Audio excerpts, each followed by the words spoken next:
Assalamualaikum warahmatullahi wabarakatuh. Apa kabar Anda hari ini, Dr. Rio? Semoga selalu sehat dan bahagia.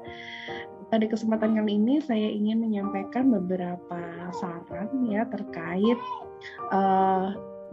pertimbangan untuk memilih studi lanjut S2. Apakah perlu memilih kedokteran ginekologi atau dokter kandungan atau dokter anak atau mungkin yang lain. Sebelum itu saya izin untuk menyampaikan kembali sedikit saja karena mengenai peta bakat ya, karena tentu saja dalam mempertimbangkan sebuah langkah kita perlu melihat apakah hal tersebut membahagiakan bagi kita sesuai dengan diri kita apa adanya, dan nantinya apakah bisa mendatangkan manfaat bagi diri kita dan orang lain. Jika dua syarat itu terpenuhi, maka insya Allah langkah yang sudah kita pilih tadi adalah langkah yang tepat. Kenapa kita harus bahagia terlebih dahulu untuk menentukan sebuah pilihan? Karena ketika kita bahagia melakukannya, kita tidak akan tergoda untuk mengatakan bahwa itu adalah sebuah pengorbanan. Ketika kita merasa bahwa itu adalah sebuah pengorbanan, takutnya nanti akan ada penyesalan, akan ada rasa ingin mengkompensasi, seharusnya aku tidak begitu, aku sudah melakukan itu, kenapa aku tidak memperoleh ini, ada tuntutan-tuntutan yang tidak perlu seperti itu. Dan jika kita tahu pasti bahwa pilihan tadi itu bermanfaat, maka kita tahu pasti bahwa setiap menit yang kita lakukan itu adalah ibadah ya, bukan merupakan sesuatu yang sia-sia. Karena tentu saja tujuan kita menjadi seorang manusia di bumi ini adalah menjadi sebaik-baik manusia, yaitu manusia yang bermanfaat bagi orang lain. Dan alhamdulillah jika dokter mempertimbangkan untuk memakai talus mapping sebagai alat bantu memilih karir, saya ucapkan selamat karena dokter sudah melakukan sebuah langkah yang tepat. Karena di dalam talus mapping ini kita menjadi tahu ya keunikan diri kita bagaimana, apa saja dinamika bakat yang terjadi di dalam diri kita. Bakat-bakat tersebut merupakan petunjuk sekaligus alat yang dapat diperoleh, yang dapat digunakan untuk sebagai petunjuk peran kita apa, kemudian dapat digunakan juga dalam menyelesaikan peran kita tersebut. Di sini jika dilihat hasil talent mapping assessment yang kemarin di peta bakat, di sini akan tampak bahwa sebaran dari bakat-bakat Dr. Rio ini lebih banyak di relating talents. Dari 14 bakat pendukung dan juga bakat dominan, ini terletak di relating talents. Hal ini menandakan bahwa Anda adalah seseorang yang sangat menyukai kegiatan berelasi, berhubungan dengan orang lain. Di sini dapat dilihat ya, ada bakat berhubungan dengan orang lain yang sifatnya memahami relasi atau hubungan antar orang. Di sini ada relator, includer, dan harmoni. Ini menjadikan dokter adalah seseorang yang sangat mudah untuk memahami relasi antar orang. Sangat mudah menjalin hubungan baik dengan orang, mengajak orang lain untuk merasa dirangkul, tidak disisihkan dari kelompok, tidak merasa terdiskriminasi. Selain itu juga dokter adalah seseorang yang tidak suka konflik sehingga menjaga kelompok agar selalu harmonis dengan mencari persamaan-persamaan atau kesepakatan-kesepakatan jika terjadi potensi konflik. Ini adalah sangat baik sekali ya di relasi, berhubungan dengan relasi antar orang. Kemudian dokter juga memiliki bakat connectedness dan juga adaptability. Ini adalah hubungannya antara orang dengan keadaan lingkungannya. Dokter adalah seseorang yang mudah menerima keadaan karena mempercayai bahwa segala sesuatu ini sudah Dia yang mengatur, ya, yaitu ilahi yang maha kuasa. Kemudian dapat mengajak orang lain juga untuk selalu ingat bahwa ada hal yang lebih besar yang menguasai atau mengatur segala aspek kehidupan kita. Dan dokter juga dapat menjadi jembatan, karena jembatan antara dua orang, dua kebudayaan atau dua kelompok yang berbeda, karena dokter dapat melihat keterkaitan yang orang lain tidak bisa melihatnya, tidak sembarang orang bisa melihatnya. Kemudian ada bakat adaptability. Ini adalah seseorang yang lebih suka fokus pada hal sekarang, suka pada hal-hal yang selalu berubah-ubah setiap saat, dan biasanya sangat tenang ketika harus menghadapi situasi yang genting sekalipun. Ini kalau dokter situasinya kan kebanyakan yang darurat-darurat gitu ya. Ini dokter dapat dengan tenang menghadapi situasi tersebut. Ini Masya Allah luar biasa sekali ya. Kemudian di sini ada empati. Empati ini memahami orang lain secara personal ya. Di sini juga ada developer. Ini adalah kemampuan untuk memahami orang lain secara personal. Dengan adanya bakat ini, dokter lebih suka untuk melihat orang lain maju. Kecenderungannya adalah memajukan orang lain, dan juga dapat merasakan perasaan orang lain seolah-olah perasaan itu adalah perasaan sendiri. Nah, dalam mempengaruhi orang lain di sini, ini ada aktivator, competition, dan maximizer. Ini membuat dokter dapat mempengaruhi orang lain menggunakan keyakinan pribadi ya, bahwa di sini misalkan ada maximizer ya, yang dimana orang dengan bakat maximizer ini sangat tertarik dengan kekuatan yang ada, kemudian ingin memaksimalkan kekuatan itu. Jika kekuatan itu sudah baik, maka ingin dihebatkan lagi. Kemudian ada aktivator di sini menjadi penggerak ya, tidak hanya merencanakan saja tanpa ada aksi. Di sini dokter adalah penggeraknya, ayo beraksi.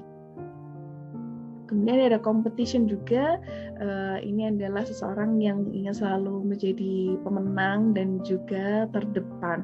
Dan di dalam berhubungan dengan orang lain dan mempengaruhi orang lain di sini didukung juga oleh bakat learner dan input ya, dimana Anda adalah seseorang yang sangat suka berada dalam proses belajar, kecenderungannya ingin mengakuisisi pengetahuan-pengetahuan baru, dimana ini memang sangat diperlukan ya dalam profesi sebagai seorang dokter, karena ilmu kedokteran kan terus berkembang, terus maju, dan penelitiannya juga terus ya, tidak pernah berhenti. Dan juga ada input.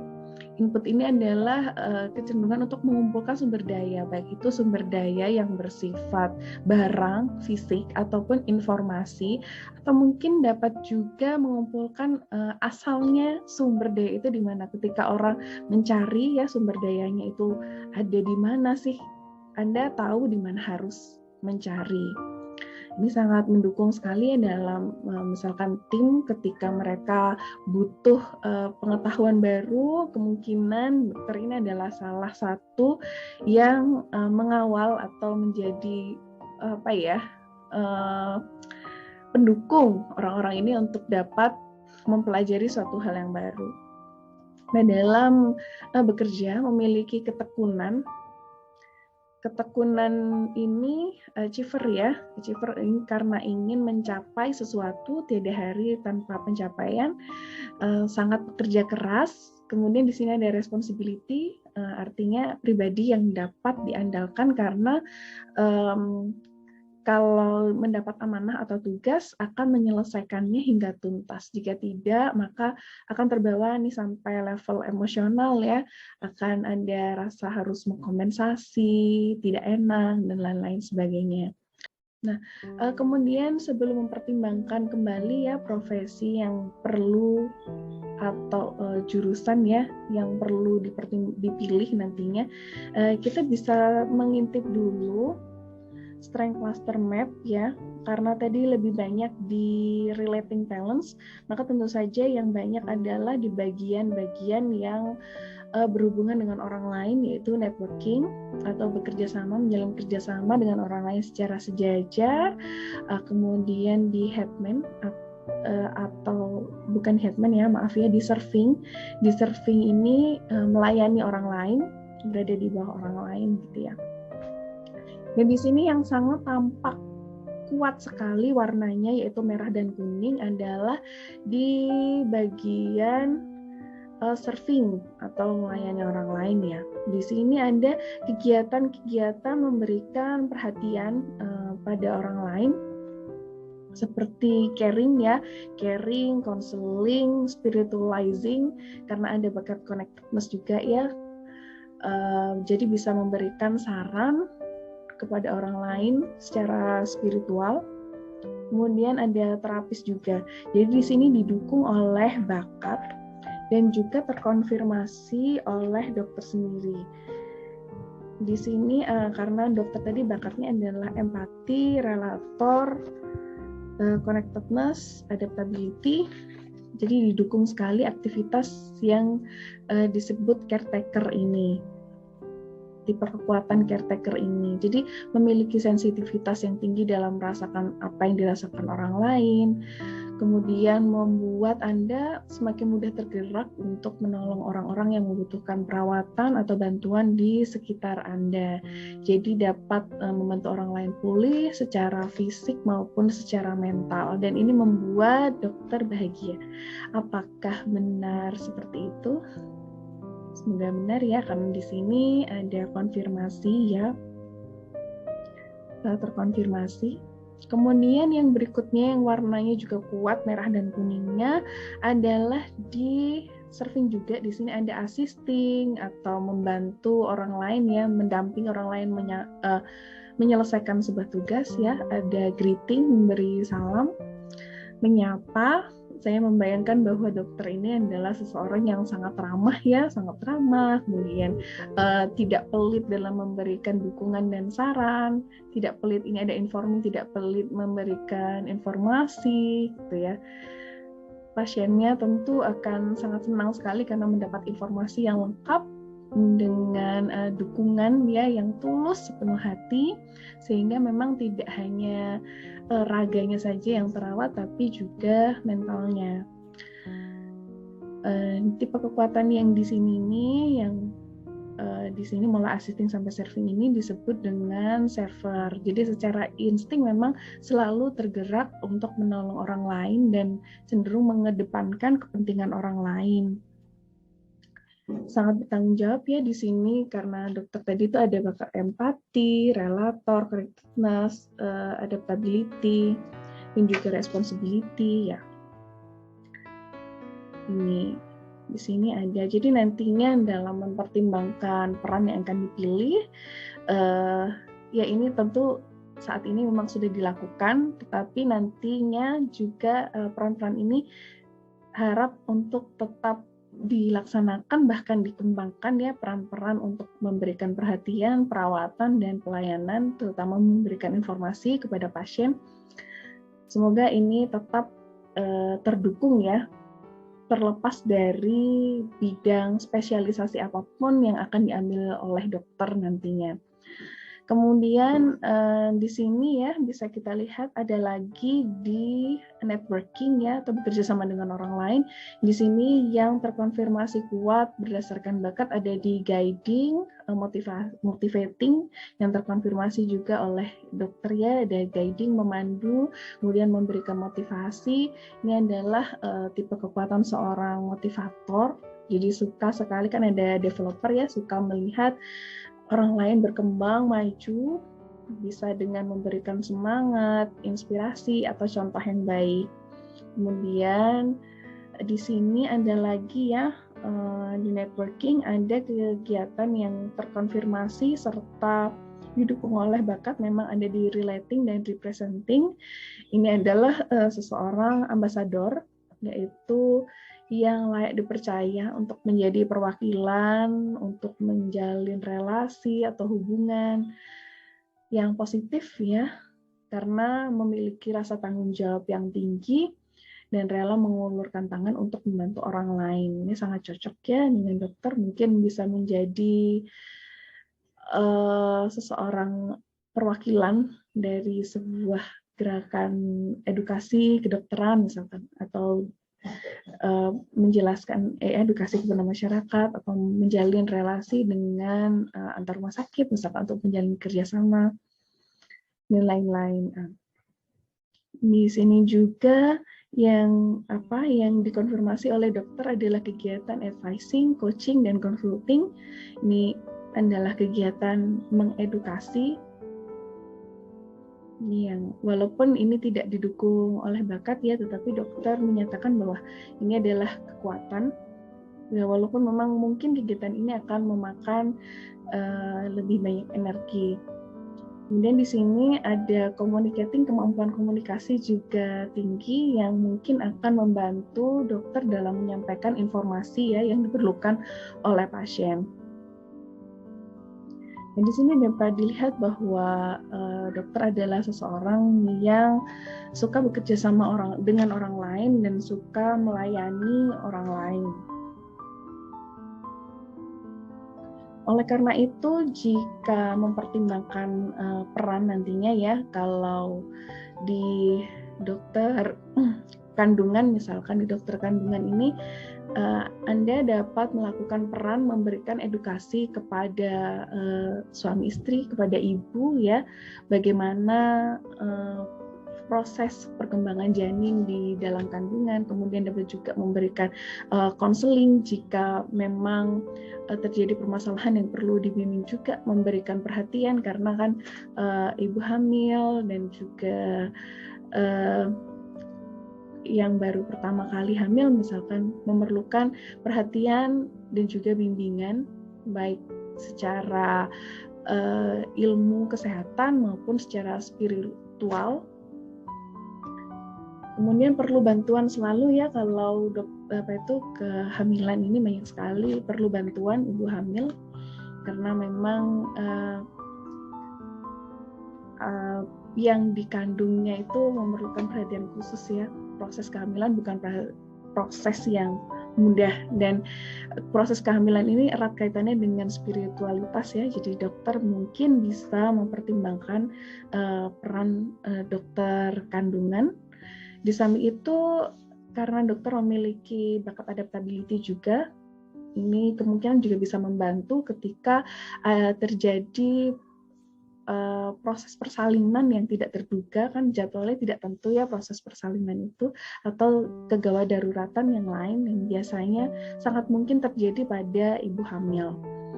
Jadi bisa kalau di dokter kandungan nanti bisa melakukan fungsi mengedukasi gitu ya, mengedukasi calon ibu atau ibu, bisa juga memberikan contoh atau motivasi kepada calon dokter muda gitu ya. Jadi tidak hanya kepada pasien tapi juga calon generasi dokter selanjutnya. Di samping itu dapat juga misalkan dipertimbangkan juga ke dokter kegawat daruratan, emergency room dokter itu mungkin ya, karena ada bakat adaptability tadi, jadi bisa memberikan pelayanan saat situasi gawat atau darurat dengan pertimbangan yang tetap matang ya, maksudnya tetap tenang dalam situasi yang gawat sekalipun. Dan di sini dokter dapat melakukan banyak kegiatan terapi juga bisa, kemudian sukarelawan kan, volunteering itu juga bisa, kemudian mendampingi pasien dengan assisting gitu. Atau pertimbangan lain juga bisa dengan dokter anak. Ketika di dunia dokter anak ini lebih banyak kemungkinan edukasi ya kepada orang tua, bagaimana cara untuk menjaga kesehatan anak, itu. Kemudian edukasi misalkan kegawat daruratan pada anak bagaimana, karena itu adalah hal-hal yang dibutuhkan oleh masyarakat ya, tidak hanya di ruang praktek saja tetapi juga di ruang umum, di ruang publik. Demikian yang bisa saya sampaikan, Pak Dr. Rio. Saya doakan semoga dapat menemukan jalan, menemukan peran yang itu tadi ya, membahagiakan dan yakin itu bermanfaat. Terima kasih atas perhatiannya. Mohon maaf jika ada kata-kata yang kurang berkenan. Terima kasih sekali lagi. Assalamualaikum warahmatullahi wabarakatuh.